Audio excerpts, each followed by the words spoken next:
जमीन से 480 फीट ऊंचे और 4500 साल पुराने इस पिरामिड्स के अंदर ऐसा क्या था जिसको सिर्फ देखने के लिए रिसर्चर्स ने एक रोबोटिक कैमरा पिरामिड्स के अंदर भेजा।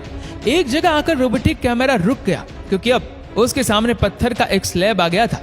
रिसर्चर्स का मानना था कि इस स्लैब के पीछे जरूर कोई ऐसा राज छिपा है जो पिछले 4500 सालों से दफन है। ये राज इनको हर कीमत से जानना था, इसीलिए इन्होंने रोबोट के आगे एक ड्रिल मशीन लगाई जिसने उन पत्थर के स्लैब में बारीक छेद कर दिया।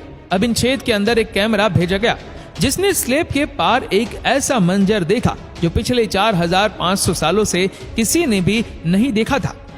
दोस्तों, इजिप्ट में टोटल 138 ऊंचे ऊंचे पिरामिड्स मौजूद है जिन्होंने पिछले हजारों सालों से दर्जनों अर्थक्वेक और कई खतरनाक तूफान का सामना किया, लेकिन मजाल है कि इनमें से कोई एक भी इधर से उधर हुआ हो।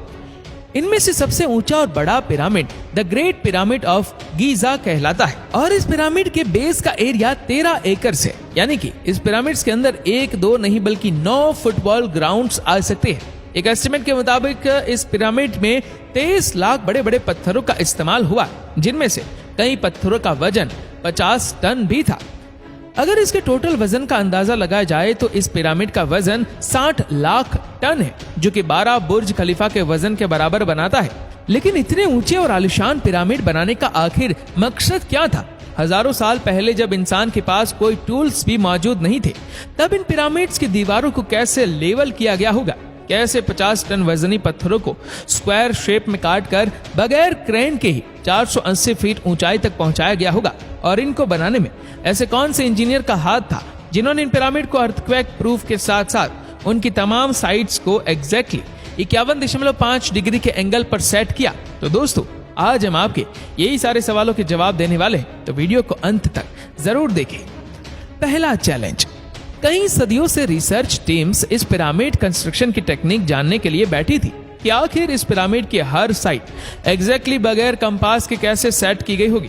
तो कई एक्सपर्ट्स का मानना है कि उस टाइम के आर्किटेक्ट्स ने सबसे पहले ऐसी जमीन तलाश की होगी जो लाखों टन वजनी पत्थरों का वजन झेल सके। उसके बाद वो सितारे जिनकी मदद से अर्थ के पोल्स का पता पड़ता है, उनकी मदद से पिरामिड्स की हर साइड को मार्क किया गया, ना कोई कंपास और ना ही कोई ऑप्टिकल इंस्ट्रूमेंट। दूसरा चैलेंज था जमीन को लेवल करने का।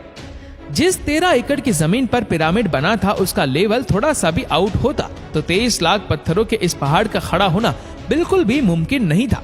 एक्सपर्ट्स का मानना है कि कंस्ट्रक्शन साइट की चारों साइड पर खड्डा करके उसमें पानी डाला गया होगा और फिर एक साइड के पानी के लेवल से दूसरे साइड के पानी के लेवल को मैच किया गया होगा।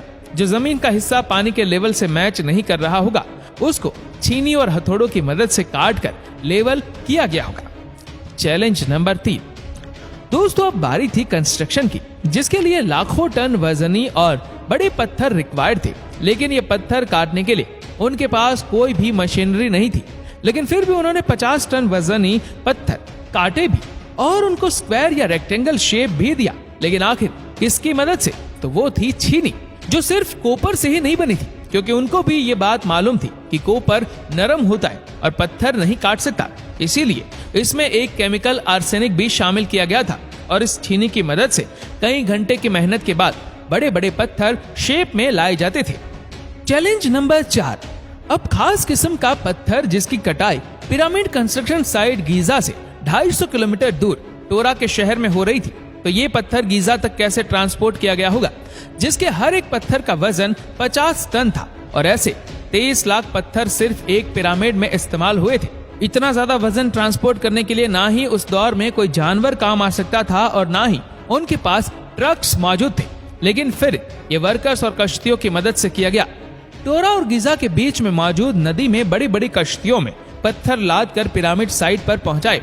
एक्सपर्ट्स का मानना है कि शिप में इतने बड़े पत्थर की लोडिंग और अनलोडिंग में कम से कम 500 मजदूरों की आर्मी एक ही वक्त में लगाई गई होगी। 5वां और आखिरी चैलेंज। ये पत्थर इतनी ऊंचाई तक आखिर कैसे पहुंचाए गए होंगे? एक्सपर्ट्स का मानना है कि या तो ये स्पाइरल ट्रैक के जरिए या फिर जिगजैग तरीके से ऊपर गए होंगे, लेकिन ये बात तो तय है कि 50,000 केजी के पत्थर ऊपर मजदूरों की आर्मी की मदद से ही खींच कर गए होंगे। तो दोस्तों, आज के लिए बस इतना ही।